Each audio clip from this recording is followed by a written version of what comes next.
अस्सलामु अलैकुम वरहमतुल्लाहि ताला वबरकातुह। मैं मोहम्मद ज़फ़र मुख्तार हाशमी रज़वी, ख़तीब व इमाम सुन्नी जामा मस्जिद फोंडा गोवा। नहमदुहु व नुसल्ली अला रसूलिहिल करीम, अम्मा बाद फ़अऊज़ु बिल्लाहि मिनश शैतानिर रजीम। बिस्मिल्लाहिर रहमानिर रहीम।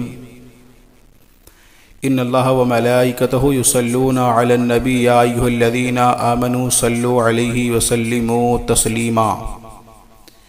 अल्लाहुम्मा सल्लि अला सय्यिदना मौलाना मुहम्मदिन व अला आलि मुहम्मद व बारिक व सल्लिम सलातन व सलामन अलैका या रसूलल्लाह सल्लल्लाहु तआला अलैहि वसल्लम। हज़रात, कल से गालिबन लॉकडाउन की जो शराइतें थी वो ख़त्म कुछ हो रही हैं, यानी मसाजिद में आने की इजाज़त, मस्जिदों में नमाज़ पढ़ने की इजाज़त मिल रही है। लेकिन गवर्नमेंट की तरफ से शायद ये कहा गया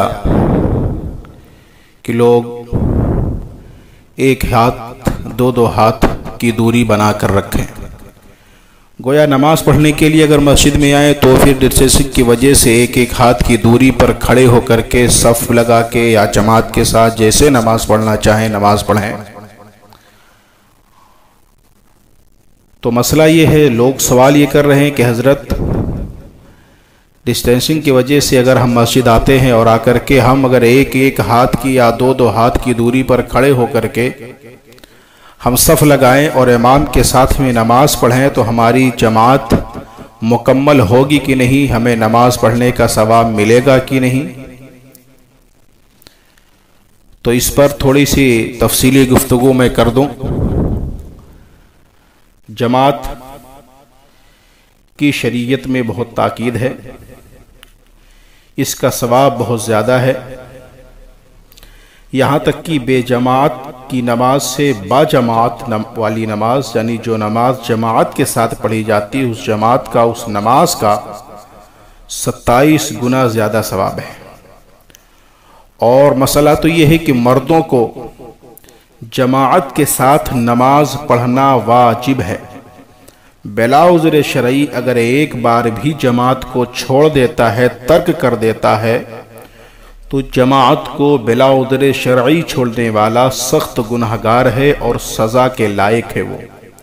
और बार बार जमात को छोड़ने वाला, तर्क करने वाला फासिक है, मरदूद शहादा है। मतलब ये कि शरीयत में जमात की बहुत बड़ी अहमियत है, जमात की बहुत बड़ी अफजलियत है, बड़ी फजीलत है जमात की। लेकिन अब जमात के लिए जो मसाइल हैं, जमात के लिए जो शराइत हैं वो ये हैं कि पहली बात तो ये कि जमात के लिए सफ़ें जो लगे वो बिल्कुल सीधी हों।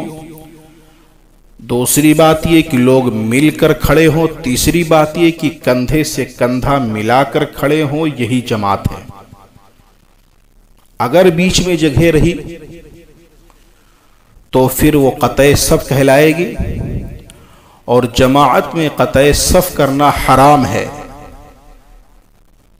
यानी कि अगर आपने इमाम की इक़्तिदा की, इमाम के पीछे जमात के साथ आपने जमात कायम की, दूर दूर खड़े हुए, एक एक हाथ की दूरी पर खड़े हुए, और आपने सोचा कि हम इमाम की इक़्तिदा करें, ज़ुहर फजर इशा जो भी नमाज है इमाम के साथ पढ़ें, मगर डिस्टेंसिंग के साथ में कि एक एक हाथ की दूरी पर खड़े होकर के हम नमाज पढ़ेंगे, तो इस पोजीशन में, इस हालत में इमाम की इक़्तिदा तो हो जाएगी, मगर सफ़े क़ता करने का जो गुनाह है वो गुनाह आपको मिलेगा। क्योंकि सफ़े को क़ता करना, सफ़े को तोड़ना, सफ़े में दरार रखना, जगह बाकी रखना, यह हराम है। लिहाजा वो नमाज मकरूह तहरीमी होगी। और मकरूह तहरीमी जिस नमाज में पाई जाए उस नमाज का दोबारा दोहराना वाजिब है।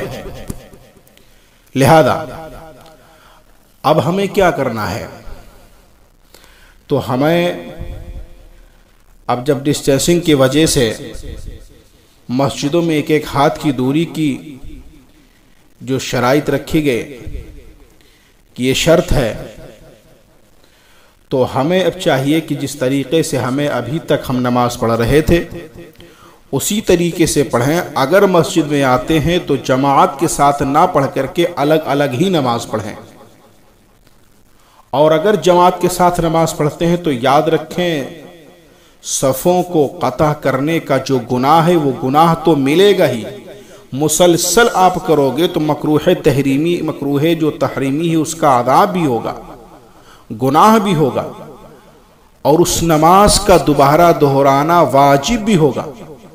लिहाजा ऐसी हालत में आप अगर मस्जिदों में आएँ तो आने के बाद में अपनी अपनी नमाजें अदा करें, इक़्तिदा के साथ इमाम के साथ में नमाज पढ़ने की कोशिश ना करें तो ज़्यादा बेहतर है। और अगर इमाम के साथ में नमाज पढ़ भी लेते हैं तो फिर उस नमाज को आप दोहराएं, क्योंकि उस नमाज का दोहराना वाजिब है जो क़तए सफ़ के साथ पढ़ी जाएगी। लिहाजा अवाम अहले सुन्नत से मैं मुअद्दिबाना गुजारिश कर रहा हूँ कि मस्जिदें खुल रही हैं तो पहली बात तो ये कि आप मस्जिद तक जब आएँ तो अपने पूरे एहतियात के साथ में मास्क वगैरह लगा करके आएँ, और वापस जाने के बाद में अपने हाथों को साबुन से धुलें। मस्जिद में जब आएँ तो नमाज पढ़ें, ज़्यादा मुसाफे की ज़रूरत या मुसाफे को अहमियत ना दें, बल्कि इबादत करें, नमाज पढ़ें, दुरूद पाक पढ़ें, तौबा इस्तग़फ़ार करें, सब कुछ करें, और उसके बाद आप अपने घर जाएं। कोशिश ये करें कि ज़्यादा से ज़्यादा वक्त अपने घर के अंदर गुजारें। रब्बे क़दीर से दुआ करें कि अल्लाह तबारक व तआला इस वबा से, इस बला से आवाम अहले सुन्नत की, हमारे देश के लोगों की अल्लाह तबारक व तआला हिफाजत फरमाए। रब्बे क़दीर की बारगाह में दुआ अल्लाह तबारक व तआला अपने महबूबीन के सदक़ा व तुफ़ैल हमारी इबादतों को कबूल फरमाए, और इस कोरोना जैसे आज़ाब से हमको, आपको, सबको, सभी मोमिनीन मोमिनात, मुस्लिमीन मुस्लिमात को अल्लाह तबारक व तआला महफूज रखे। अस्सलामु अलैकुम व रहमतुल्लाहि तआला व बरकातुहू।